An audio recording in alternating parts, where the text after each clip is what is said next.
Obligué a mi hija a abortar 9 veces. 9. Hasta que por fin parió a una niña y casi se muere en el intento. Y aquí estoy, sentada en esta casa vacía, contándote la historia más oscura que vas a escuchar en este canal. Una historia que me ha convertido en un monstruo para algunos, en una mujer incomprendida para otros, pero sobre todo, en alguien que perdió absolutamente todo por una obsesión que jamás debía alimentar. Me llamo Estela. Tengo 74 años y llevo 12 sin ver a mi hija. 12 años desde que salió de esta casa con las piernas todavía sangrando, con los ojos muertos, con el alma rota. 12 años desde que me miró por última vez y me dijo algo que todavía me quema la piel cada vez que lo recuerdo. Pero para que entiendas cómo llegamos a ese momento, tengo que llevarte atrás. Mucho más atrás. A cuando yo misma era joven y cargaba un secreto que nadie en mi familia conocía. Nací en una familia donde las mujeres éramos moneda de cambio. Mi madre tuvo 7 hijos, 7 varones, y con cada embarazo, mi abuela la miraba con desprecio, como si mi madre hubiera fallado a propósito. Una casa sin niñas es una casa maldita, decía la vieja. Las niñas cuidan, las niñas se quedan, los varones se van y te olvidan. Y tenía razón. Cuando mi abuela enfermó, ninguno de sus hijos varones volvió.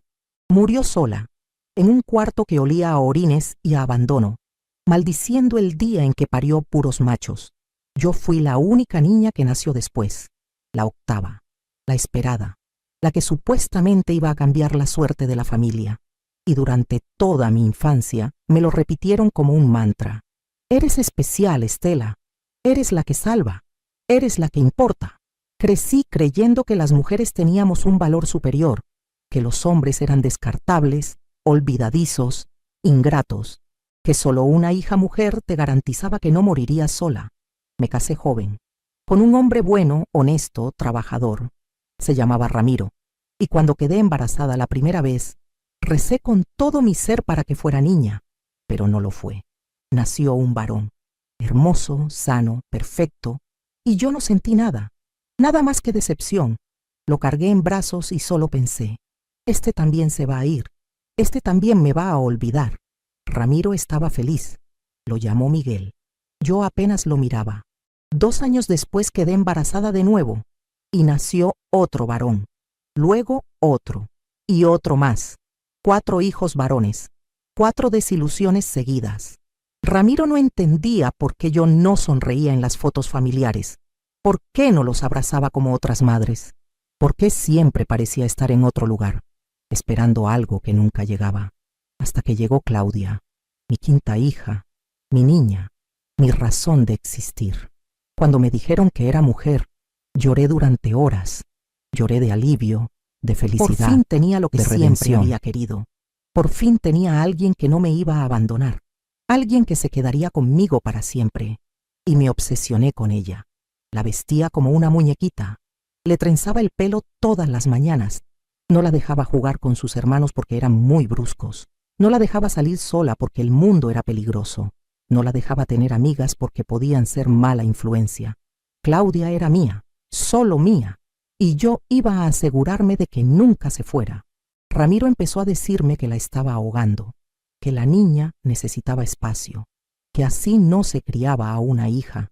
Discutíamos todas las noches. Los niños nos escuchaban pelear y se encerraban en sus cuartos, pero yo no cedía, porque sabía algo que él no sabía, algo que nunca le conté a nadie. Cuando tenía 18 años, antes de casarme, quedé embarazada de otro hombre, un novio que tuve en secreto, y cuando se lo dije, desapareció. Me dejó sola, asustada, sin saber qué hacer. Mis padres me obligaron a abortar. Fue en una clínica clandestina, oscura, sucia. Casi me muero desangrada. Y cuando todo terminó, la mujer que me atendió me dijo algo que nunca olvidé. Era niña. Hubieras tenido una niña. Esas palabras me persiguieron toda la vida. Yo había matado a mi única oportunidad de tener una hija, o eso creí hasta que nació Claudia. Y cuando ella llegó, sentí que el universo me estaba dando una segunda oportunidad. No podía fallar, no podía perderla.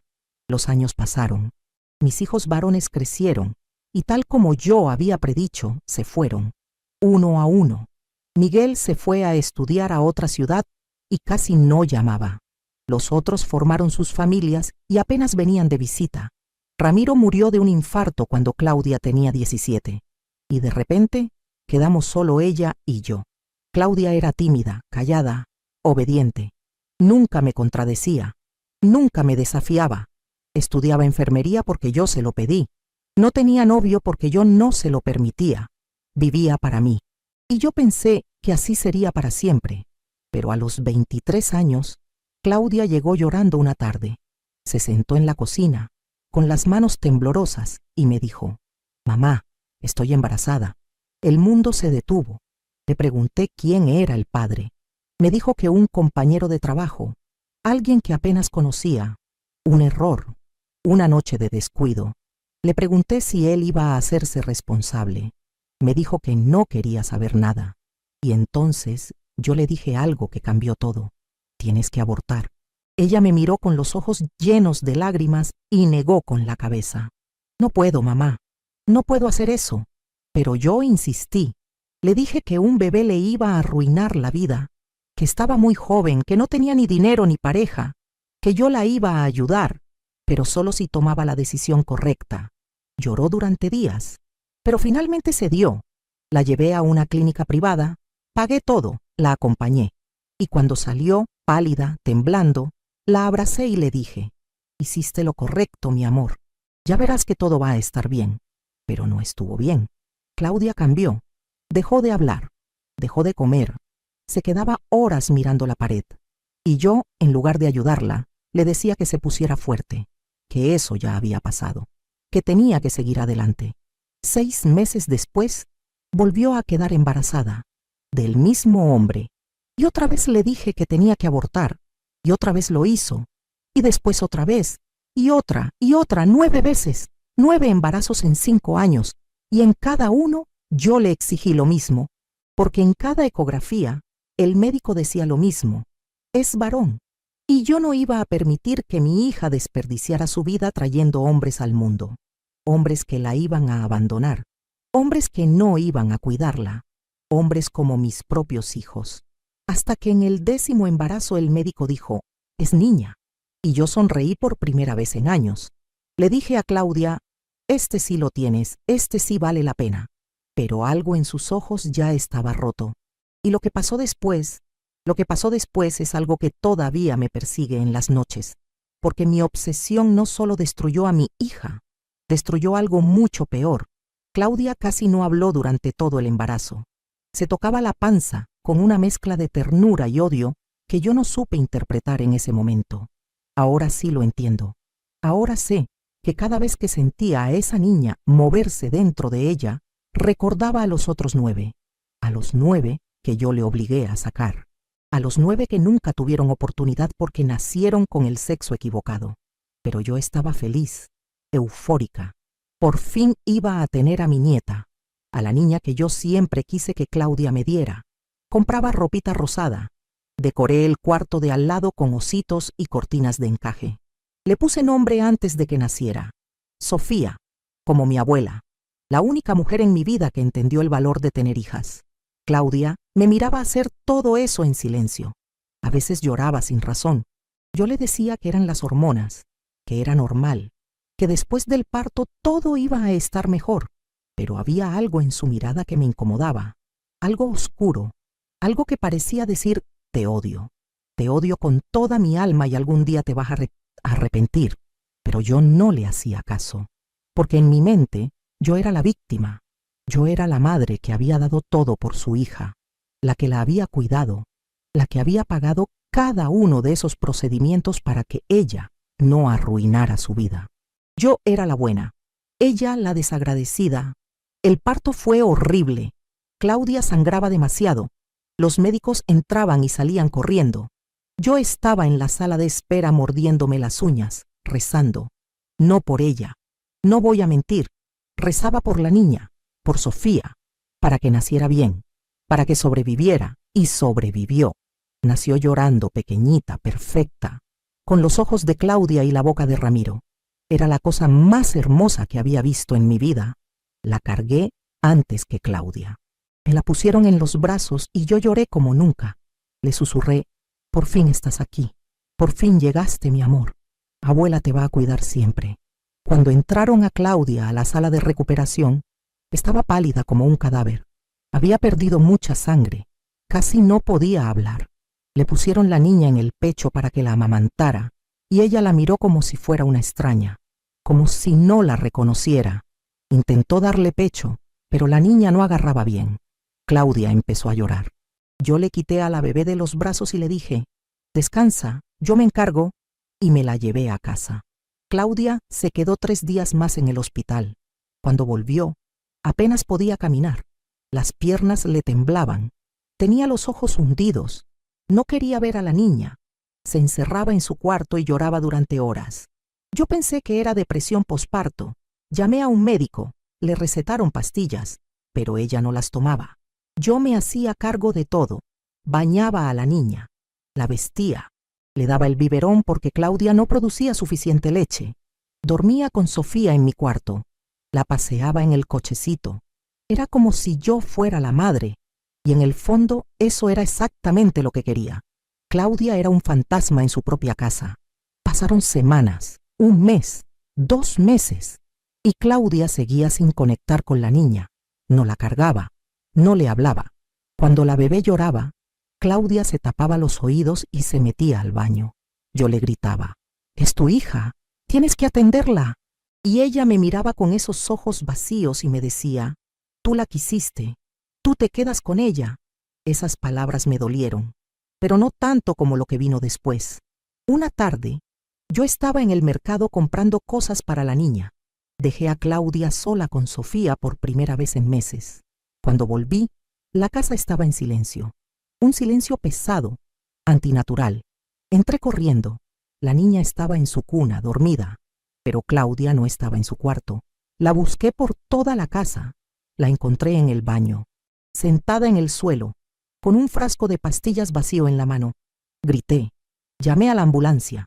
Le metí los dedos en la boca para que vomitara. La abofeteé. Le grité que no podía hacerme esto, que no podía dejarme sola, que tenía que pensar en la niña. Ella me miró con los ojos vidriosos y me dijo: «Tú mataste a mis bebés, los 9. Yo solo quería uno solo, y tú me obligaste a matarlos a todos, porque eran varones, porque no te servían. Y ahora pretendes que sea madre de esta que sí te importó». Y luego cerró los ojos. Llegó la ambulancia. Le lavaron el estómago. Sobrevivió. Pero cuando despertó, no me habló durante días. Los médicos me dijeron que necesitaba ayuda psiquiátrica urgente, que había intentado suicidarse, que estaba en peligro, pero yo no quise internarla, porque si la internaban, me iban a quitar a la niña, y eso no iba a pasar. Así que la traje de vuelta a casa, y las cosas empeoraron. Claudia empezó a decir cosas raras. Decía que escuchaba llantos en la noche, llantos de bebés. Decía que los veía, que venían a buscarla. Yo le decía que estaba loca, que eran las pastillas, que tenía que controlarse. Pero una noche me desperté con un grito. Fui corriendo al cuarto de la niña, y lo que vi me heló la sangre. Claudia estaba parada frente a la cuna, con una almohada en las manos, mirando a Sofía con una expresión que nunca voy a olvidar. Le quité la almohada de un golpe. Le grité, la empujé, llamé a mis hijos, les dije que vinieran, que su hermana estaba enferma, que necesitaban ayudar, pero ninguno vino. Detente un momento. Si esta historia ya te ha movido por dentro, imagina lo que viene después. Suscríbete ahora. Es solo un instante, pero marca la diferencia entre quedarte afuera o seguir recibiendo verdades que pocas se atreven a contar. Hazlo ya y comenta: «Ya estoy suscrita». Así sé que estás aquí, que quieres escuchar lo que muchas callaron por años y que estás lista para lo que viene. Esa noche cambió todo. Después de quitarle la almohada a Claudia, la encerré en su cuarto con llave. Ella no gritó, no lloró, solo se sentó en el suelo y empezó a mecerse hacia adelante y hacia atrás, como una niña perdida. Yo me quedé despierta toda la noche con Sofía en mis brazos, vigilando la puerta, asegurándome de que Claudia no saliera. A la mañana siguiente, tomé una decisión. Llamé a un psiquiátrico privado. Les dije que mi hija estaba teniendo episodios psicóticos posparto, que había intentado lastimar a su bebé, que necesitaba ayuda urgente. Vinieron 2 enfermeros y un doctor. Claudia no opuso resistencia. Cuando la sacaron de la casa, me miró una sola vez, y en esa mirada había algo peor que el odio. Había aceptación, como si supiera que esto iba a pasar, como si yo hubiera confirmado algo que ella siempre supo de mí. Estuve 3 semanas internada. Yo iba a visitarla cada tercer día. Llevaba a Sofía conmigo las primeras veces pensando que ver a la niña la ayudaría. Pero cuando Claudia la veía, se daba la vuelta. No la miraba. No preguntaba por ella. Los doctores me dijeron que dejara de llevarla, que era contraproducente. En una de esas visitas, Claudia finalmente me habló. Estábamos sentadas en una sala con paredes blancas y olor a desinfectante. Ella tenía ojeras profundas. Había perdido tanto peso que los huesos de sus manos se marcaban como ramas secas. «Mamá», me dijo con voz ronca, «¿tú crees que Dios perdona lo que hicimos?» La pregunta me desconcertó. «¿Qué hicimos?», le respondí, aunque sabía perfectamente a qué se refería. «Los bebés, mamá, los 9 bebés. ¿Crees que ellos están en algún lado? ¿Crees que nos perdonan?» Sentí un nudo en la garganta, pero me mantuve firme. «Claudia, no eran bebés, eran grupos de células. No teníamos opción. Tú no estabas lista». Ella soltó una risa amarga, una risa que me dio escalofríos. No estaba lista, claro, pero de repente sí estaba lista cuando fue niña, ¿verdad? Cuando por fin salió lo que tú querías, ahí sí ya estaba lista. Ahí sí ya podía ser madre. No supe qué responder. Me levanté. Le dije que viniera a hablar cuando estuviera más calmada. Pero antes de irme, ella dijo algo más. «Mamá, yo nunca quise tener hijos. Nunca. ¿Lo sabías? Cada vez que quedaba embarazada era porque ese hombre me obligaba. Me decía que si no me acostaba con él, le iba a contar a todo el mundo que yo ya había abortado. Me amenazaba, me chantajeaba, y yo no tenía a quién contarle, porque la única persona que debía protegerme eras tú, y tú solo me llevabas a matar lo que él me metía adentro, una y otra vez, como si yo fuera una máquina, como si no importara lo que yo sintiera, solo importaba lo que tú querías». Me quedé paralizada. «¿Por qué nunca me dijiste eso? Porque tú nunca me preguntaste, mamá. Nunca me preguntaste si yo estaba bien. Solo me preguntabas si era niño o niña, y si era niño, ya sabía lo que venía». Salí de ahí temblando, no por tristeza, por rabia, porque Claudia me estaba haciendo ver como la villana cuando yo solo había tratado de protegerla, cuando yo solo había querido lo mejor para ella. Pero algo en sus palabras me quedó dando vueltas en la cabeza durante días. 2 semanas después, Claudia salió del psiquiátrico. Venía medicada, más tranquila. Los doctores me dijeron que tenía que seguir su tratamiento estrictamente, que no debía estar sola con la niña, que yo debía supervisarla en todo momento, y eso hice. Claudia volvió a ser un fantasma, pero esta vez era diferente. No lloraba, no gritaba, solo observaba. Me observaba a mí con Sofía. Me veía cambiarle los pañales, darle de comer, cantarle canciones. Y en su mirada había algo que no podía descifrar, algo que me ponía nerviosa. Una tarde, mientras yo cocinaba, Claudia bajó las escaleras con una caja de zapatos vieja en las manos. La puso sobre la mesa de la cocina y me dijo: «Ábrela». «¿Qué es eso?», le pregunté secándome las manos. «Ábrela», repitió. Lo hice. Y adentro había fotos. Fotos de ecografías. 9 ecografías, cada una con una fecha, cada una con un nombre escrito a mano en la parte de atrás. Miguel Ángel, Sebastián, Mateo, Lucas, Emiliano, Andrés, Gabriel, Diego, Samuel. «Les puse nombre», dijo Claudia con voz temblorosa. «A cada uno, porque eran míos, porque existieron, aunque tú me hicieras creer que no importaban». Sentí que el suelo se movía debajo de mis pies. «Claudia, ya basta. Ya superamos eso. Tienes que dejar de vivir en el pasado». «¿Superar?», me gritó. «¿Superar que me obligaste a matar a mis hijos? ¿Superar que el único que te importó fue el que tenía vagina?». La abofeteé. Fue un impulso, un acto de desesperación. Pero en cuanto lo hice, supe que había cruzado una línea. Claudia no lloró, solo se tocó la mejilla y sonrió. Una sonrisa triste, vacía. Ahí está, dijo. Ahí está la madre que conozco. Se dio la vuelta y subió las escaleras. Yo me quedé ahí, con la caja de fotos en las manos, sintiéndome como una extraña en mi propia casa. Esa noche no pude dormir. Algo no estaba bien. Podía sentirlo. Me levanté a las 3 de la madrugada. Fui a revisar a Sofía. Estaba en su cuna, durmiendo tranquila. Pero cuando volví a mi cuarto, vi luz debajo de la puerta de Claudia. Toqué. No respondió. Abrí con cuidado. Y lo que vi me dejó sin aire. Claudia estaba sentada en el suelo, rodeada de las 9 ecografías. Tenía una tijera en la mano. Y estaba cortando algo. Fotos mías. Tenía álbumes enteros de fotos familiares desparramados por el piso. Y estaba recortando mi cara de cada una. Lenta, metódica, silenciosamente. «Claudia, ¿qué haces?», susurré. Ella levantó la vista. Y lo que vi en sus ojos me heló el alma. «Te estoy borrando, mamá», dijo con una calma que daba terror. «Como tú borraste a mis hijos».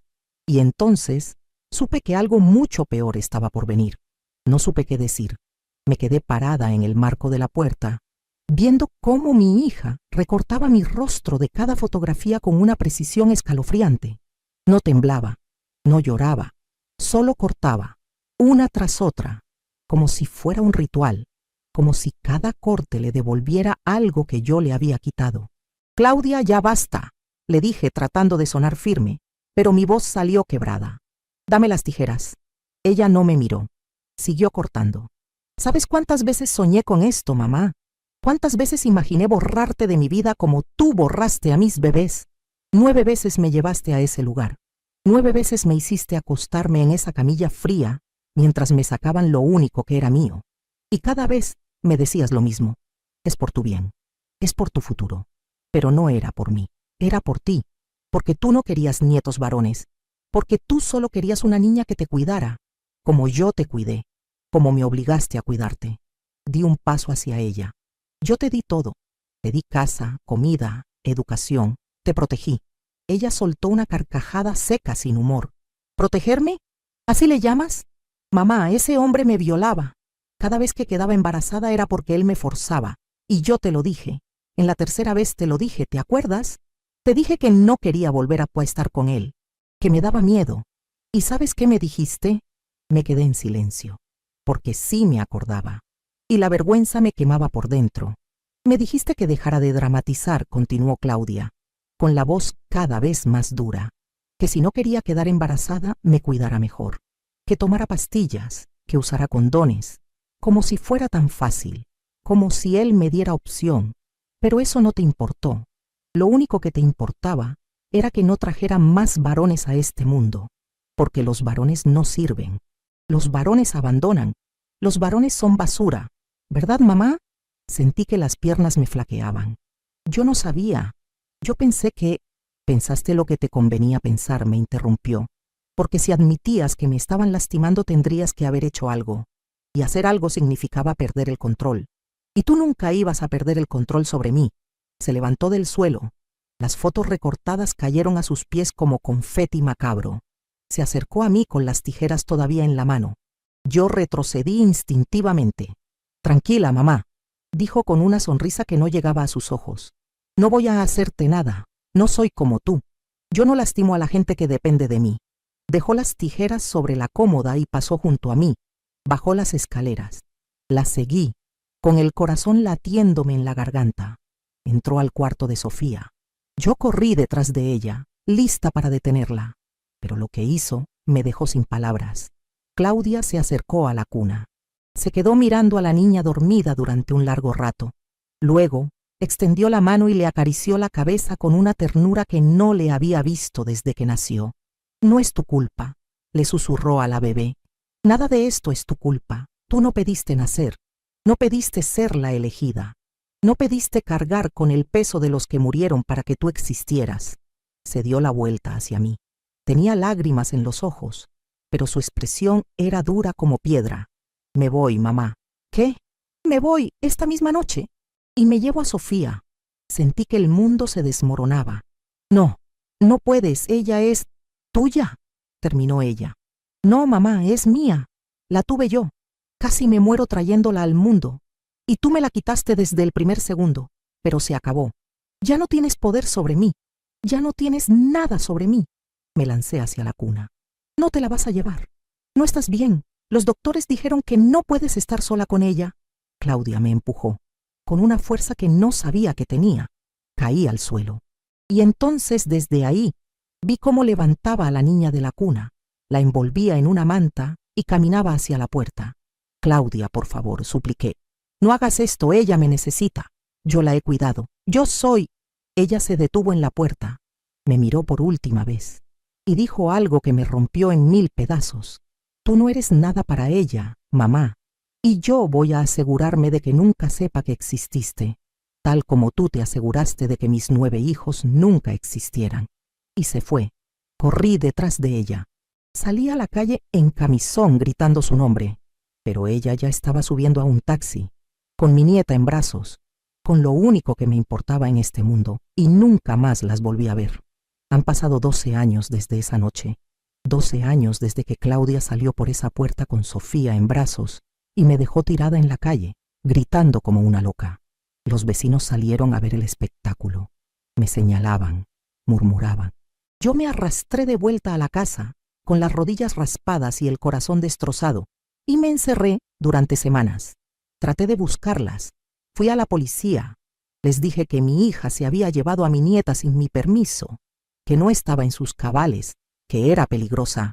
Pero cuando revisaron los papeles, cuando hablaron con los doctores, cuando vieron el historial médico de Claudia, la verdad empezó a salir. Los 9 abortos, las internaciones, los reportes de los médicos que decían que yo ejercía control excesivo sobre mi hija, que había algo enfermizo en nuestra relación. Un oficial me miró con asco y me dijo: «Señora, su hija tiene todo el derecho de irse con su bebé.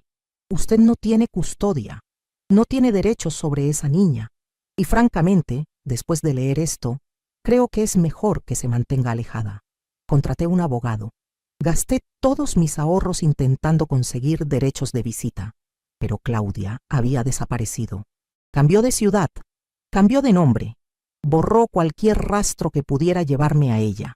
Mis hijos, los 4 varones que yo había despreciado toda su vida, se negaron a ayudarme.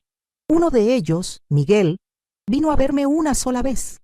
Se sentó frente a mí en esta misma sala y me dijo: «Mamá, nosotros también recordamos cómo nos mirabas, como si fuéramos una decepción viviente, como si hubiéramos nacido con el sexo equivocado, y ahora vienes a pedirnos ayuda. No, que te ayude la hija que tanto quisiste».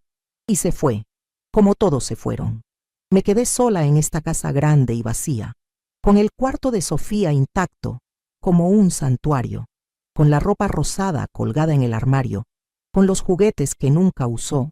Durante años esperé a que Claudia regresara, a que se diera cuenta de que me necesitaba, a que trajera a mi nieta de vuelta, pero nunca pasó.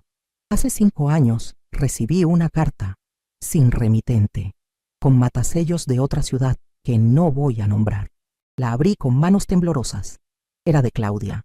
Decía así: «Mamá, Sofía tiene 7 años, es hermosa, inteligente, feliz. Nunca le he hablado de ti, nunca le he contado lo que pasó. Para ella, tú no existes. Y así va a seguir siendo. Quiero que sepas que estoy bien, que encontré ayuda, que llevo años en terapia tratando de sanar lo que me hiciste.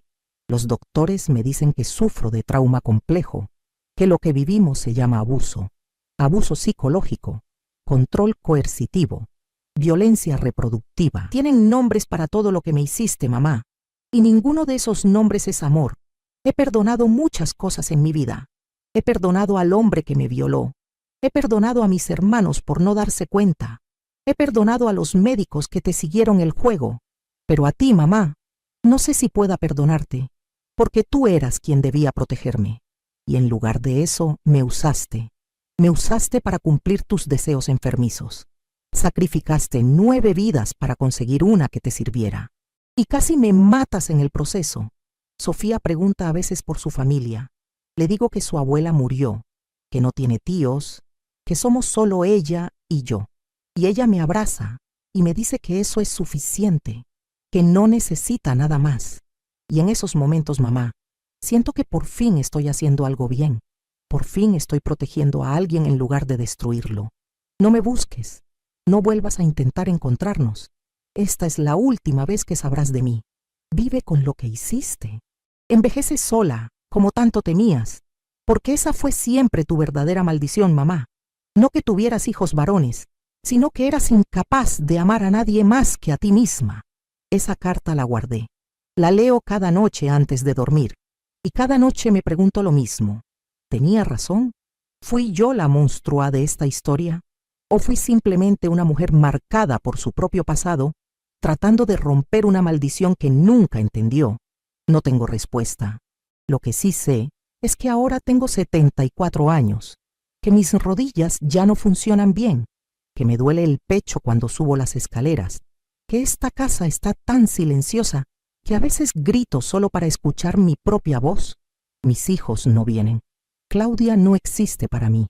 Sofía, mi nieta, esa niña por la que sacrifiqué todo, ni siquiera sabe mi nombre. Y en las noches, cuando cierro los ojos, veo 9 pequeños rostros que nunca conocí, 9 bebés que pudieron haber nacido, que pudieron haber corrido por esta casa, que pudieron haber llamado abuela a esta mujer que ahora está completamente sola. ¿Hice lo correcto? No lo sé. Solo sé que quería una nieta, que estaba obsesionada con romper la maldición de los varones, que creí que solo una niña podía salvarme de la soledad. Y ahora entiendo la ironía cruel de todo esto. Conseguí que naciera esa niña, pero terminé más sola que nunca. Quizás Claudia tiene razón. Quizás fui la villana todo el tiempo. O quizás fui solo una mujer rota criando a otra mujer rota, perpetuando un ciclo de dolor que venía de generaciones atrás. No lo sé. Tú, que me has escuchado hasta aquí, ¿qué piensas? ¿Soy una monstrua o fui una víctima de mi propia historia? Déjamelo saber en los comentarios, porque yo ya no sé quién soy. Si esta historia te removió algo por dentro, si te hizo pensar, si te dejó sin palabras, dame un me gusta. Ese botón que dice like, solo tienes que tocarlo. Y suscríbete a este canal. Mira, es fácil. Buscas el botón negro que dice suscribirse, lo tocas y listo. Así no te pierdes las historias que vienen. Historias como esta. Historias que duelen pero que necesitan ser contadas. Y si tú has vivido algo parecido, si tienes tu propia historia enterrada, cuéntamela en los comentarios. Quiero leerte. Quiero saber que no estoy sola en esto, que alguien más entiende. Nos vemos mañana, con una historia nueva, con otra confesión que te va a dejar sin aliento. Hasta entonces, cuídate y pregúntate, ¿hasta dónde llegarías tú por conseguir lo que crees que mereces?